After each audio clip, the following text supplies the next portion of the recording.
किया, उसके लिए मैं पुनः उनको साधुवाद देती हूँ। मेरे सामने पूरण पारिक जी जो जवान के नाम से प्रसिद्ध है, उनके साथ में लगातार गौ सेवा में उनके साथ रहती हूँ, तो मैं आपका भी नाम लिए बिना नहीं रहती। जी दीदी, बिल्कुल आप गौ सेवा में तत्पर हैं, सभी को प्रेरित भी करती रहती है। बहुत बहुत आपका आभार, अभिनंदन। और ये सही बात है, सभी ब्राह्मण संगठन ने मिलजुल कर पूरी जोर से मांग रखी कि विप्र कल्याण बोर्ड बने, तो आप सबकी मेहनत के स्वरूप विप्र कल्याण बोर्ड बना। इसके लिए मैं राज्य सरकार को बहुत बहुत बधाई एवं से साधुवाद देती हूँ कि ब्राह्मणों का बोर्ड तो बना, कोई बना और कोई अपना धनी धोरी बना।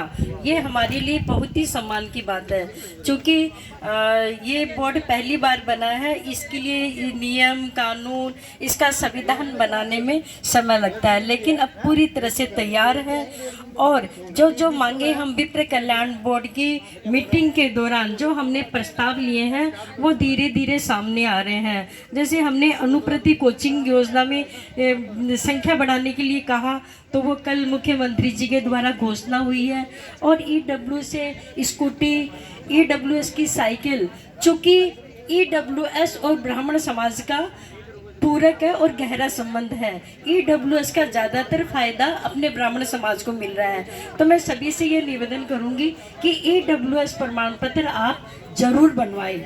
और हमें ज़्यादा से ज़्यादा सरकारी नौकरियों के फार्म भराने चाहिए, क्योंकि हम सोचते हैं आरक्षण है, हमारा क्या होगा, मतलब इस तरह से पहले ही हम निराशावादी बन जाते हैं। लेकिन हमें अपने बच्चों को सरकार से ज़्यादा फार्म भराना चाहिए, 1 बार 2 बार 3 बार लेने चाहिए। उनके बच्चे आए दिन हॉस्टल में चाहे लुकी सुकी खा लेंगे, लेकिन वो ऐसे पीछे पड़ जाते हैं। जब तक उनको सफलता नहीं मिलती वो तैयारी करते रहते हैं। और हम लोग क्या करते हैं, 1 साल जब अपना कहना नहीं मान रही है, रास्ते से विमुख होती है, ये सब संस्कार विहीन की वजह से होता है। हमारे समाज हम तो शुरू से ही संस्कार सिखाने वाले हैं। ब्राह्मण हमेशा वसुदेव कुटुंबकम की भावना लेकर चलता है और पूरे विश्व का कल्याण चाहता है। अपने लिए तो उसने कभी सोचा ही नहीं है, अब हम सोचने लगे हैं।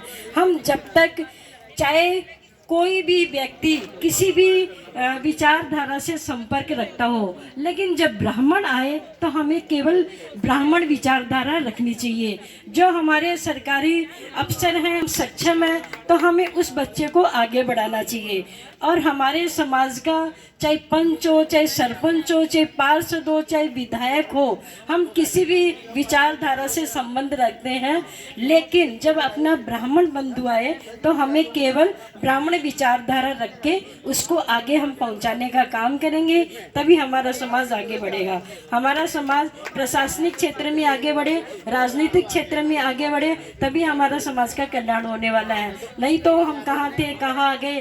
लेके जाना चाहिए कि कम से कम मैं अपने समाज के बंधु की भला न कर सका तो मैं बुराई तो ना करूं। कम से कम ये संकल्प हम ले लें और हम सब बढ़ाने की भावना। ब्राह्मण पहले जो था देवताओं के अधीन है, और देवता मंत्र के अधीन है, और मंत्र ब्राह्मण के अधीन है। केवल ब्राह्मण को ही देवता का देवता शब्द करके सुशोभित किया है, अन्य किसी को नहीं किया। तो ब्राह्मण तो देवता है, और उसी देवता के अनुरूप हमें अपने आचरण करना चाहिए, अपने संस्कार बच्चों को देना चाहिए। इसी भावना के साथ मैं यही फिर से सबको परशुराम जन्म उत्सव की बहुत बहुत बधाई, बहुत बहुत शुभकामना। और पंकज थोई जी को मैं विशेषकर धन्यवाद दूंगी कि इतनी संख्या में महिलाएं आई और महिलाओं को उन्होंने जो सम्मान दिया, इसके लिए मैं पूरे अंतर्राष्ट्रीय ब्राह्मण महासंघ को आभार व्यक्त करती हूँ। जय हिंद, जय भारत, जय परशुराम।